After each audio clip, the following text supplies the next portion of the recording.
क्या हैं आप? मैं ओबीसी आर्मी का राष्ट्रीय अध्यक्ष हूँ। आर्मी से? ओबीसी आर्मी रिटायर आर्मी है क्या? नहीं, ये ओबीसी आर्मी है। अच्छा, आर्मी नाम जी, ओबीसी पिछड़े लोग पिछड़े वर्ग का है। ये ओबीसी आर्मी ट्रस्ट है। और चूंकि हम लोग यहाँ पे आए, जब पता चला कि भाई इस तरीके की घटना घटी, और कहीं ना कहीं हम लोग का यही मांग है कि भाई सरकार एक तरफा कार्रवाई कहीं कुछ न करे। भाई जो भी करे, दोनों दोषी हैं, दोनों पक्ष दोषी हैं, दोनों का दोष है। मगर ऐसा न देखा जाए कि भाई ये पिछड़े समाज के हैं, ये अगड़े समाज के हैं। भाई भारतीय संविधान के अंतर्गत जो होता है, भारतीय संविधान भाई जो कानून की देवी होती है, उनके आँख पे पट्टी बंधी हुई है, और वो कहीं एक दूसरे के भेदभाव नहीं करती हैं। हमेशा जो तराजू होता है न्याय का, वो तराजू बराबर होना चाहिए। अगर उसमें जो दोषी है उनको निश्चित कार्रवाई करनी चाहिए, मगर कभी ये न देखा जाए कि ये पिछड़े समाज के हैं चाहे ये अगड़े समाज के हैं, क्योंकि पूरा हर व्यक्ति हिंदुस्तानी है। हमारा संविधान सबके लिए बराबर है। तो हम लोग बस यही दोनों पक्षों में, वहां भी गया, दोनों पक्षों को हम लोग का संवेदना है कि भाई जिसके तरफ है दुख है, सबको दुख व्यक्त करता है। मगर ऐसा ना हो कुछ लोग इसमें राजनीति कर रहे हैं। अगर राजनीति तो इस पर कतई बर्दाश्त नहीं की जाएगी।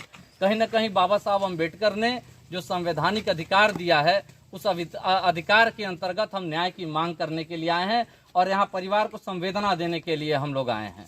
ये जो घटना हुआ, इस पे क्या कहेंगे? देखिए, जो घटना हुआ है, ये जरूर देखना चाहिए कि किस पक्ष के द्वारा पहल की एफआईआर नोट होती है। तो एफआईआर में जिसका पहले एफआईआर किया जाता है उसको माना जाता है, उस पर अधिक प्रभावी कार्रवाई होती है। मगर देखिए, कहीं ना कहीं दुखद घटना रही कि प्रेम यादव जी आए और गए, वहाँ उनको हत्या हो जाती है। फिर इसके बाद पूरा जन आक्रोश जाता है। जन आक्रोश में वहाँ भी 5 परिवार के 5 लोगों की हत्या होती है, जो निंदनीय है। और हम ये जरूर कहना चाहेंगे, कम से कम व्यक्ति को अपनी संवेदनाओं के साथ जोश में होश नहीं खोना चाहिए।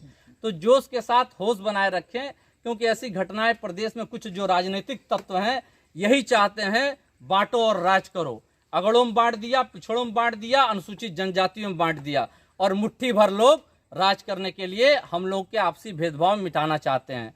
तो हम लोग यही कहने आए हैं कि भाई जो भी है एकता के साथ रहें, और जो अन्याय इनके साथ हो रहा है, प्रेम यादव का देखा गया कि भाई अपराधी होता है, अपराधी की कोई जाति नहीं होती है, और पीड़ित होता है, पीड़ित की कोई जाति नहीं होती है।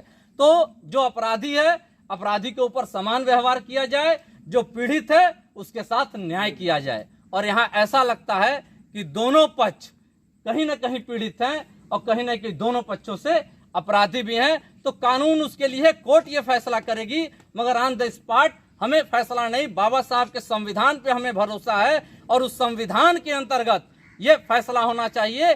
जो दोषी हो उसको सख्त से सख्त सजा दी जाए, और जो दोषी न हो उसके साथ न्याय हो।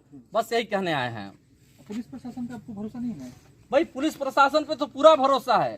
भाई कानून के ये पार्ट है पुलिस प्रशासन, और कानून का पार्ट अपना निभाएगा। मगर सरकार को ये चाहिए, सरकार तो पुलिस प्रशासन सरकार का एकमात्र पार्ट है। जहां आदेश इनको किया जाएगा, ये अपनी जिम्मेदारी, इनके ऊपर भी खतरा रहता है, कहीं इन लोग की जान चली जाती, शहादत ये लोग देते हैं। मगर सरकार को दो पक्ष नहीं, क्योंकि ये सरकार के ये लोग भाई एक तरीके से ये नौकरशाह लोग हैं, जो सरकार हुक्म करेगी वो। मगर ऐसा लग रहा है कहीं ना कहीं पक्षपात किया जा रहा है, जो स्वीकार नहीं है। आम जनता देख रही है, और हम अपना जवाब वोट के माध्यम से देंगे।